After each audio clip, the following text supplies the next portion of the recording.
Mes chers amis, cette année, la fête de Hanouka tombe un dimanche soir, au lendemain du Shabbat où nous avons lu la paracha où nous lirons la paracha de Vayeshev. C'est une invitation pour nous à trouver dans cette paracha de Vayeshev des éléments de préparation à cette magnifique fête de Hanouka. Je voudrais commenter avec vous une des explications de Rashi sur le premier verset de la paracha qui nous dit que Vayeshev Yaakov Beretz Megoré Aviv, Yaakov a habité dans la terre où avaient séjourné ses pères, Beretz Canaan, dans la terre de Canaan.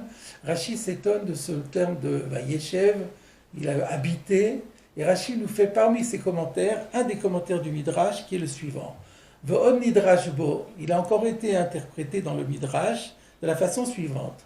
Vayeshev Yaakov, Yaakov a habité, Bikesh Yaakov, Leshev Beshalva. Donc habiter, être dans le sens d'être installé tranquillement. Yaakov a voulu s'installer tranquillement. Kafat Salav Rugzo Shel Yosef, immédiatement va sauter sur lui le problème, la tragédie de Yosef. Et le commentaire suivant, Tzadikim Mevakshim Leshev Beshalva. Les justes aspirent à vivre tranquillement. Omer HaKadosh Baruch Hu. Alors le saint béni soit-il dit, Lo dayan la tzadikim hashemetukan lahem laolam haba. Ça ne leur suffit pas pour les justes, ce qui leur est préparé dans le monde futur.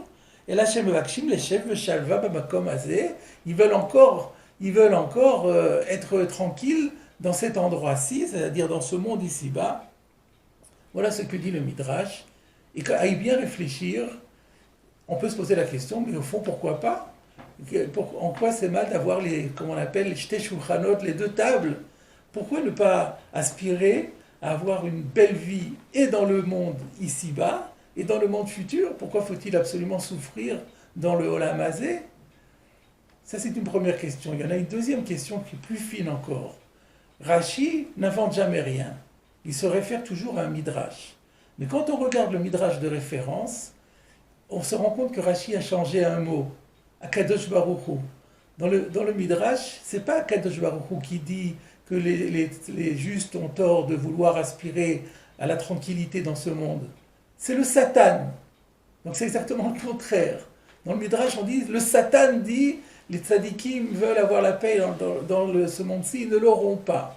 Alors comment Rashi peut-il transformer la citation de Satan en exactement le contraire? C'est pas le Satan qui parle, c'est Akadosh Baruch Hu. À ces deux questions, je voudrais répondre en réfléchissant tout d'abord sur la fête de Hanouka. Il y a une particularité dans cette fête de Hanouka qui est bien connue. Nous avons deux fêtes qui se ressemblent beaucoup, qui appartiennent à la même catégorie. C'est la fête de Purim et la fête de Hanouka. La fête de Purim célèbre un miracle qui s'est produit à l'époque, entre la période entre les deux temples. Le premier temple était détruit, le deuxième n'était pas encore construit. La fête de Hanouka célèbre un autre miracle, comme nous savons, qui lui s'est déroulé à l'époque du second temple. Mais ça appartient à une même famille. Et les sages ont depuis longtemps fait remarquer qu'il y a une différence de base entre la fête de Purim et la fête de Hanouka, déjà dans la manière de la célébrer, puisque dans la fête de Purim, il y a le michté, il y a le festin, chose qu'on ne trouve pas fondamentalement dans la fête de Hanouka, qui par contre est marquée par l'allumage de la lumière. L'explication classiquement donnée, c'est que la célébration est en rapport avec la persécution, la tourmente à laquelle les Béné Israël ont échappé. À Purim, qu'est-ce qui était menacé? C'était la vie. Aman avait décrété que tous les Juifs allaient mourir. Alors que ce n'était pas du tout le cas à Hanouka. À Hanouka, les Juifs étaient en but aux persécutions religieuses pour la première fois de leur histoire. C'est ce que nous disons dans la Nissim, le Hashkicham Toratecha, que les Grecs ont voulu nous faire oublier notre Torah, et notamment il y avait trois gezerot, une défense de pratiquer le Shabbat, pratiquer la circoncision, et également de célébrer la néoménie du Rosh Chodesh.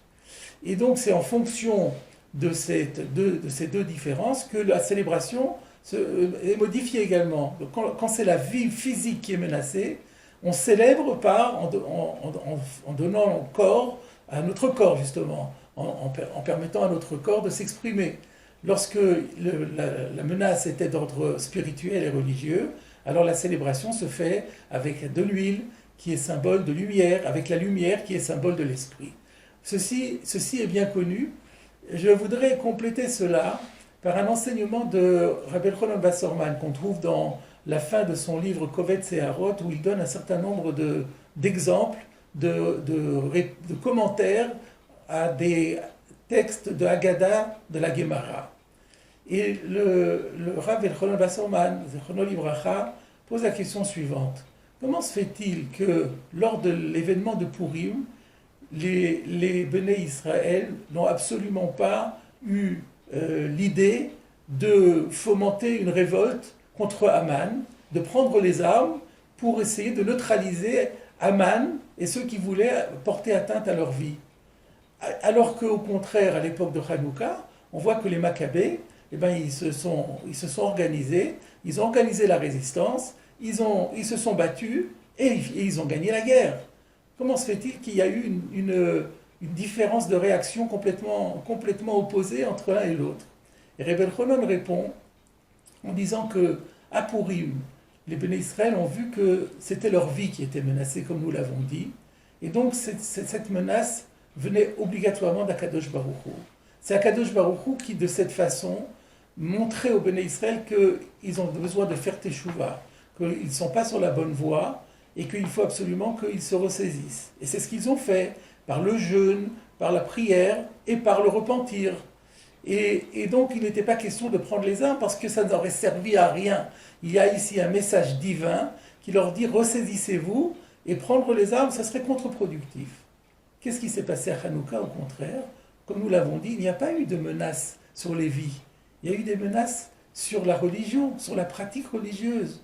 Et là, ce genre de choses ne vient pas directement d'Akadosh Baruch Hu. Cela, ça vient du Satan. C'est-à-dire que là, il y a une épreuve, une sorte de test qui est envoyé au Béné Israël. Le Satan veut essayer d'empêcher les Juifs d'être fidèles à leur vocation et au service de Dieu. Si c'est le Satan qui est là pour être sur notre chemin, il faut affaiblir le Satan. Et comment affaiblit-on le Satan? Eh bien, en prenant les armes, c'est-à-dire en risquant notre vie pour le service de Dieu, en risquant notre vie, en allant jusqu'au péril de notre vie, pour permettre l'accomplissement des commandements qui nous ont été interdits, ça affaiblit le Satan, et ça c'est tout à fait admis et encouragé par Akadosh Baruch Hu. Qu'est-ce que nous voyons de cette leçon? C'est que il y a deux combats que nous sommes amenés à mener. Nous sommes à Purim, nous avons dû mener un combat contre nous-mêmes, contre le Yetzer Hara, contre notre mauvais penchant qui nous égarait, et il a fallu nous ressaisir pour faire Teshuvah. À Hanouka, c'était pas un combat contre nous-mêmes, c'était un combat contre l'extérieur. L'extérieur, c'est-à-dire le Satan, les forces négatives, des forces d'impureté qui essayent de nous faire trébucher. Donc, il s'avère que dans la vie, nous avons deux combats à mener. Un combat par rapport à notre propre Yetzer et un combat par rapport au monde environnant qui peut nous polluer et qui peut nous essayer de nous faire dériver et où on doit mettre toutes nos forces pour l'empêcher et rester fidèle et toujours plus fidèle à Kadosh Baruch Hu. Pour illustrer cela, je voudrais maintenant citer une question qui a été soulevée par le Rav Yosef Shalom Kahneman, Zecher Tzadik Livracha, qu'on appelle le Poniovitch Rov, celui qui a fondé la yeshiva de Poniovitch à Bnei Brak après la guerre, qui pose une question très intéressante. À Purim comme à Hanouka, nous intercalons dans le Birkat Hamazon et dans la Mida, à l'Anissim. À l'Anissim, qu'est-ce que c'est dit cette phrase? Nous remercions Dieu à l'Anissim pour les miracles, voilà, pour Cannes et pour la délivrance. Voilà, Bevourot pour les puissances, la Teshuot pour les sauvetages. J'aurais pu dire pour Cannes, j'aurais pu traduire par libération. Voilà, Milchamot, et pour les guerres. Chassita Lavotenu, que toi, Dieu, tu as mené dont tu as gratifié nos ancêtres. Il pose une question. On remercie Dieu pour les guerres. Mais ce n'est pas pour les guerres qu'il faut remercier Dieu, c'est pour la victoire qu'il nous a donnée. On n'aurait pas dû dire à la Milchamot, on aurait dû dire à la Nitzchonot, pour les victoires. Et la réponse, dans le droit fil de ce que nous disions, c'est que la victoire n'est pas acquise. Puisque les combats dont il est question, ce sont des combats qui peuvent être ou physiques ou spirituels, mais qui sont toujours à l'arrière-plan un combat spirituel. Soit un combat contre notre Yetzer Hara, soit un combat contre les forces environnantes qui essayent de nous détacher de notre fidélité à Dieu. Donc ce combat n'est jamais terminé. En tout cas, il ne sera terminé qu'à la fin des temps. On ne peut pas remercier Dieu pour la victoire. Si nous avons gagné des batailles, mais nous n'avons pas encore gagné la guerre.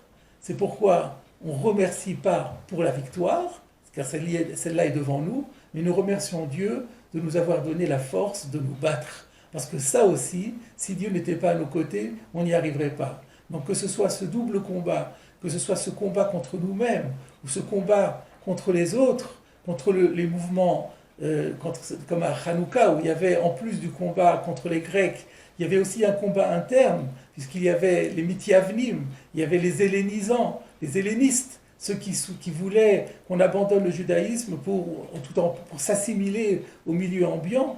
Donc là, il y a ce double ou ce triple combat qui n'est toujours pas mené, mais nous remercions déjà Dieu pour le fait de nous donner la force de nous battre et de résister et de mener et de remporter des batailles à défaut de remporter la guerre.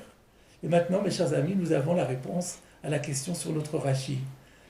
Effectivement, le tzaddik voudrait être tranquille dans ce monde-ci, mais ça n'est pas possible parce que le combat est permanent.